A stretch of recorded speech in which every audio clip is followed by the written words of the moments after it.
तर बाबांनो बारामतीमध्ये गाडी खाली करून दादा पाटील आलते बघा, लय मोठं फॅन आहेत आपले. मग काय सकाळ सकाळी त्यांच्यासोबत गेलो बघा, पुरी भाजी त्यांनी खाल्लो मस्तपैकी. सगळा कार्यक्रम ओके झाला. त्यांच्या घराकडे गेलतो बघा आणि हे रॉट व्हीलर वहिनी डॉगेशबाईची नटी ही सगळ्यासनी चावते पण मला चावलीच नाही. काय वैशिष्ट्य आहे काय काय कळालंच नाही, देवालाच माहीत आहे ती. मग काय तिथनं गाडीपाशी आलो बघा, काळा हत्ती गाडीच्या समोर उभा होता. म्हटलं ही कोण आली? प्रत्येक शिंदे. हा करायला काय नाद परत नाद खोळात दानक्यामध्ये कार्यक्रम. भावानं कमी वयात लय मोठं साम्राज्य उभा केले आणि एकदम रॉयल मनाचा भाव आहे. स्वभाव पण एकदम रॉयल आहे. मग काय तिथं नवाचा वाढदिवस करत होता, वाढदिवस केला, केक तीन कापलं सगळ्यांनी आणि मस्तपैकी प्रत्येक म्हणला चला म्हणला आता कॉफी पिऊन या म्हणला. मग काय हत्ती बाहेर काढला बघा आणि कॉफी प्यायला चालवलो आम्ही सगळीजण मस्तपैकी.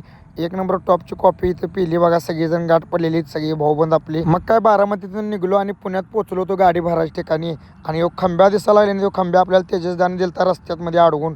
मग काय संध्याकाळी गाडी भरणार नव्हती त्यामुळं नियोजन लावलं. मग काय तिथंच तात्या पण आला बघा, तात्या आला म्हटलं नियोजन आज गच्चच होतं. कार्यक्रम एक नंबर ओके टप्प्यात होणार होता. तिथंही आपली पंक्ती सगळी फॅन लोक गाठ पडलीत, मस्तपैकी फोटो देऊन काढलो.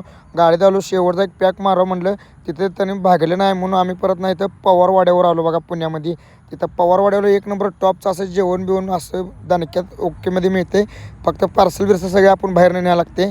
आणि मग काय तिथनं मी कोल्हापूरला रात्रीचं अर्जंट काम निघाले म्हणून कोल्हापूरला चाललेलो कोंडूसकरच्या ट्रॅव्हल्सनं. तर कसा वाटला भावन ब्लॉग लाईक करा, शेअर करा, कमेंट करा, फॉलो